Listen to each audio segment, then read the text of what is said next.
வீட்லேயே நம்ம சுவையான ரசப்பொடி எப்படி தயார் பண்ணுறதுன்னு பார்க்கலாம்.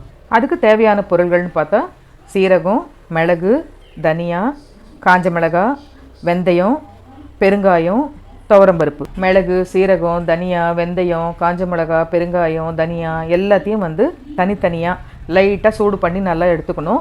மிளகு சீரகம்லாம் நல்லா பொரியிற அளவு வறுத்துக்கணும். அதுக்கப்புறம் நம்ம மிக்ஸி ஜாரில் போட்டு அரைச்சி இந்த மாதிரி ரசப்பொடி தயார் பண்ணலாம். இந்த மாதிரி ரசப்பொடி தயார் பண்ணி நம்ம ரசம் வைக்கும்போது நல்ல சுவையாகவும் இருக்கும், உடம்புக்கும் ரொம்ப ஹெல்த்தியானது. புளி, தக்காளி, பூண்டு, கொத்தமல்லி, கருவேப்பிலை எல்லாத்தையும் நல்லா கரைச்சி சேர்த்து நல்லா கொதிக்க வச்சு இறக்குற சமயத்தில் இந்த பொடியை போட்டு இறக்குனீங்கன்னா ரொம்ப சூப்பராக சுவையாக ரசம் ரொம்ப நல்லாயிருக்கும். இதில் நம்ம சேர்த்துருக்கிற எல்லா பொருளுமே அதிக சத்துக்கள் வாய்ந்தது. இந்த மாதிரி நீங்களும் வீட்டில் தயார் பண்ணி செஞ்சு பாருங்கள். உங்களுக்கு அப்படி தயார் பண்ண கஷ்டமாக இருந்ததுன்னா எங்ககிட்ட ஆர்டர் கொடுங்க, நான் உங்களுக்கு தயார் பண்ணி கொடுக்குறேன்.